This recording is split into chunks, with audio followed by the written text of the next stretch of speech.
Bienvenue sur Réinformation TV pour le contrepoint quotidien de l'info.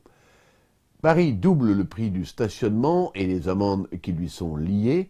C'est plus qu'un vol, c'est une manière d'habituer le public à obéir à des règles de plus en plus arbitraires.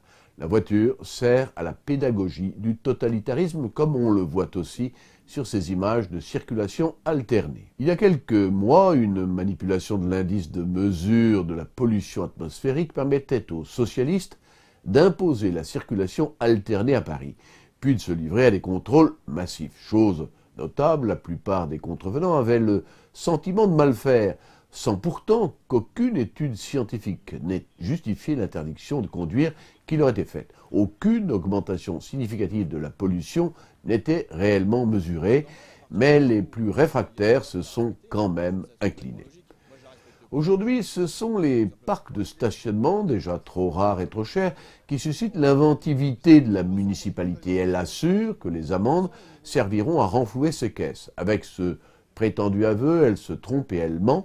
Cela ne suffira pas d'une part à boucher les trous qu'elle creuse, bien sûr, et son intention principale n'est pas d'abord pécuniaire.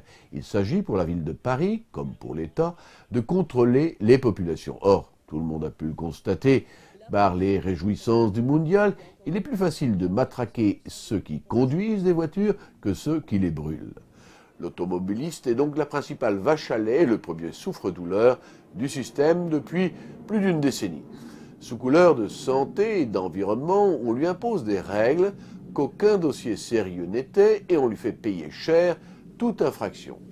Après l'échec du racket de l'éthylotest obligatoire, ont été instituées avec succès des limitations de vitesse de plus en plus draconiennes et inutiles.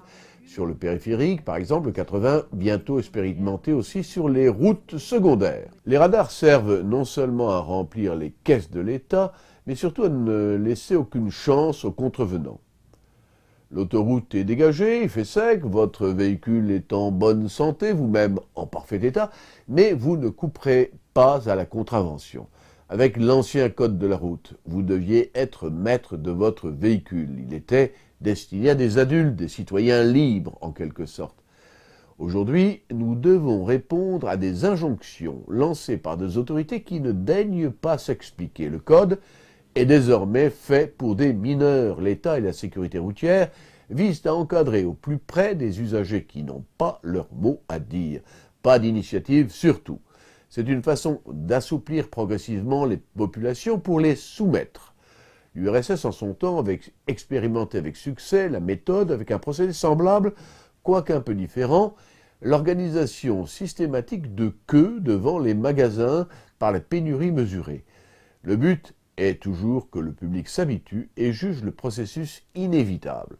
La santé et l'environnement sont bons, donc la voiture est mauvaise avec ses particules fines et ses chauffards.